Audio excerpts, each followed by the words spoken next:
Ang UPI po ay nag-conduct ng no holds barred meeting.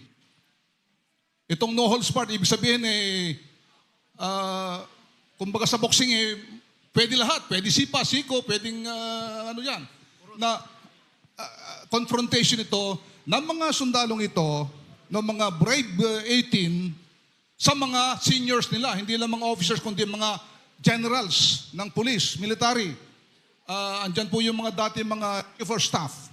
Ang confrontation po na ito ay hindi lamang ordinaryong meeting kung saan ang mga lower ranking enlisted personnel ay haharap sa kanilang mga commander o yung mga general. Ito ay dapat patunayan nila ng sinasabi nila ay totoo. Lahat ng kanilang kilos, lahat ng galaw nila, pati pikit ng mata nila ay inoobserbahan ng mga general na ito. Pati yung kanilang boses, malalaman nila kung nagsasabi sila totoo o hindi. Dahil marami po ang bumabatikos sa kanila. Marami po ang naglalapa, sinasabi nila mga dishonorable soldiers. Pero hindi po. Dishonorable discharge, ang sabi nga ni Attorney Baligod, hindi ibig sabihin na dishonorable at na immoral ng mga sundalo na yan.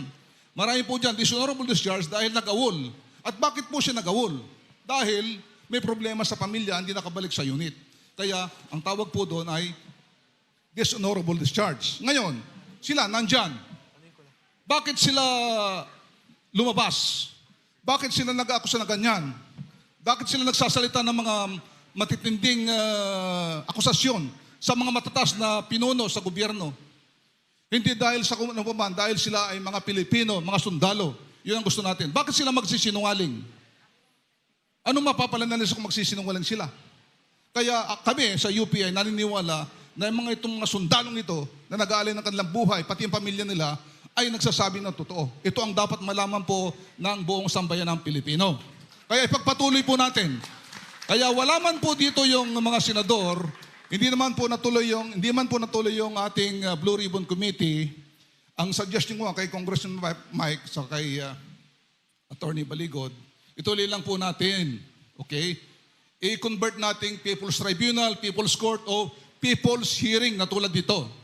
Kung saan tulad ng ginawa namin doon sa tawag dito, no holds barred, pati kayo, mga audience, mga media, pwede kayo magtanong. Lahat ng mga gusto nyo itanong sa kanila, lahat ng mga maski wala doon sa kanilang sinumpang salaysay, pwedeng itanong. At sila, nakahanda sila, tulad ng ginawa nila noon sa no holds barred, sila ay panininigan po nila lahat ng mga nakita nila, yung personal na experience po nila, at lahat po ng kanilang mga sinabi.